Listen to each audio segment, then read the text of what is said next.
Thank you, Steve. And thank you, Long, for including me in this report. It's been a privilege to participate in it. I've learned a lot.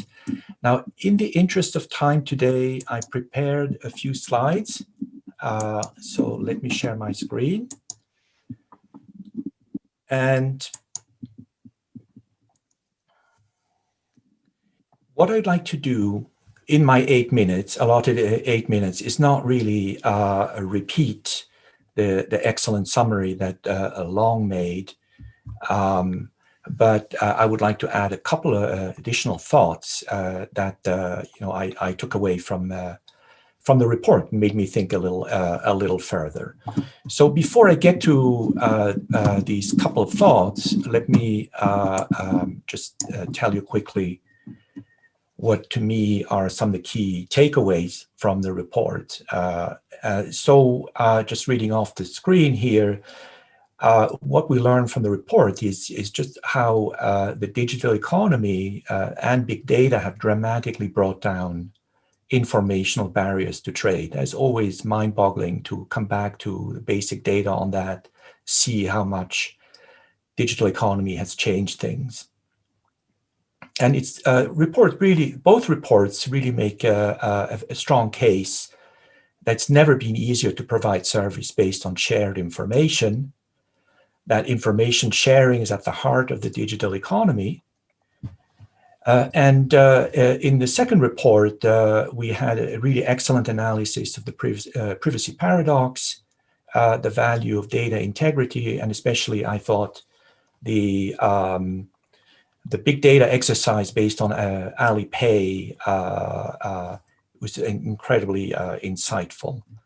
And what we learned from that, what's been said before, is that data production is a public good, and that raises its own sets of questions when it comes to privacy and privacy protection. And here I would like to say what Bengt Holmström said earlier. This is a slippery subject. And it's a slippery subject because we understand that privacy protection, more privacy protection, isn't for free. We have a really fundamental result from information economics, the Meyerson, that's due to Meyerson, Satterthwaite, and others. What this result tells you is that if you have freedom of contracting with private property protection and private information, then you're going to get inefficient trade. That is, the twin prerequisites of incentive compatibility and individual rationality will give you inefficient trade. And the problem is that if you have individual rationality, essentially you have two monopolists or more, depending on how many parties there are to a trade, that are trying to make a deal, each extracting some informational rent. No wonder you're going to get inefficiency. So in light of that basic observation, the slippery question is, how much privacy protection do you want, and how should it be protected? And here the thought I would like to bring to the discussion is a very helpful distinction that's been introduced by Calabresi and Melamed between property and liability rules. So a property rule is essentially one where you cannot appropriate anything without consent. So you cannot appropriate information without consent of the subject. And liability rules, however, allow for appropriation against adequate compensation, even without consent. There's a large literature based on property and liability rules that basically point in the direction that you can get greater economic efficiency under liability rules. So based on that literature, you could ask, should privacy be protected by property rule or property rights? And really, this brings me to the ubiquitous take it or leave it consent requirements now that we have thanks to GDPR.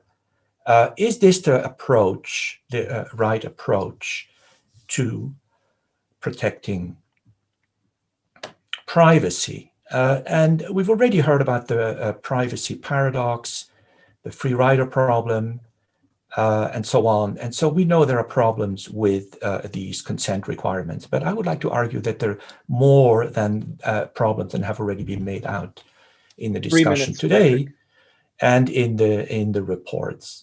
So one other thing we learn about property rights is that is the numerous clauses principle.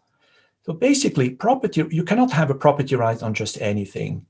The rights that are given to you under property right laws are finite in number. That's what the numerous clauses principle means. So why is that relevant to our discussion? Well, one thing that's really not been thought through carefully under GDPR is the privacy policies that you need to consent to when you click a button, you go on a website, and you have to agree. There's no constraint put on any of those policies. And that's just not adequate. That's one important reason why consent doesn't mean much, and as we all know. So really, how do we think about privacy protection if it's not through a property right, if we don't require a property rule or consent? Well, what I want to put on the table here is that we really want to think of privacy protection by platforms in terms of platforms as data or privacy fiduciaries. That here the analogy I want to draw is with physicians, accountants, consultants, other traditional agents. These professions have developed norms of information integrity and confidentiality, and they're subject to liability rules. So that's perhaps a more effective way, productive way of thinking about privacy protection. And I want to close by highlighting how principle one in the report, to those of you who get to the very end, you'll see the three principles.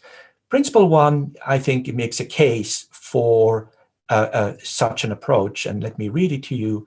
Data ownership by data producers, including data produced by subject as producers, should be predicated on data integrity, anonymity, and especially the protection of personal and societal privacy. Now, I have other comments, but I know my time is up, so I will stop here.